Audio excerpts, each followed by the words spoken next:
d'Africains qui vivent à l'étranger depuis des années luttent avec le sentiment de rentrer dans leur pays. Et c'est peut-être ton cas. Il y a quelques années de cela, je me trouvais en Israël lors de l'un de mes séjours et j'étais assis dans le bus à côté d'un de mes amis. Et il me posa la question suivante. Christian, comment as-tu pu vivre 10 ans en dehors de ton pays?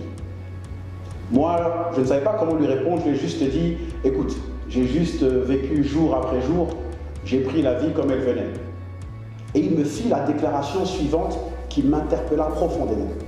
Moi, je ne peux pas vivre en dehors d'Israël. Je ne pourrais pas vivre en dehors de mon pays.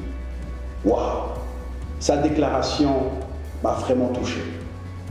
Après avoir étudié et travaillé en Chine pendant plusieurs années, j'ai eu le même sentiment que mon ami israélien. Et j'ai décidé de démissionner pour revenir dans mon pays parce que je sentais au plus profond de moi que ma place était chez moi. Après avoir vécu plusieurs années à l'étranger, beaucoup de frères et sœurs de la diaspora africaine ressentent au plus profond de leur être que leur place n'est plus en Europe, ni aux États-Unis, ni en Asie et ni au Moyen-Orient. Mais pourtant, ils se forcent à y rester. Pour quelle raison? Pour la plupart, c'est la peur de sortir de leur zone de confort. Et comme ils ont peur de sortir de leur zone de confort, ils brandissent d'innombrables excuses, telles que les délestages de courant, il y a beaucoup de coupures d'eau au pays, le boulot est mal payé, les infrastructures sanitaires ne sont pas au niveau, ou encore le niveau éducatif est en déclin.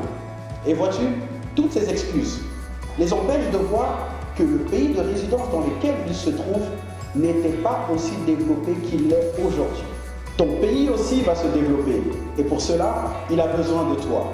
Car vois-tu, si tu ressens au fond de toi, à ce moment où tu le regardes, le sentiment que ta place n'est plus dans ce pays de résidence, dans ton pays d'accueil, alors sache que ça veut tout simplement dire que ton séjour à l'étranger arrive à expiration.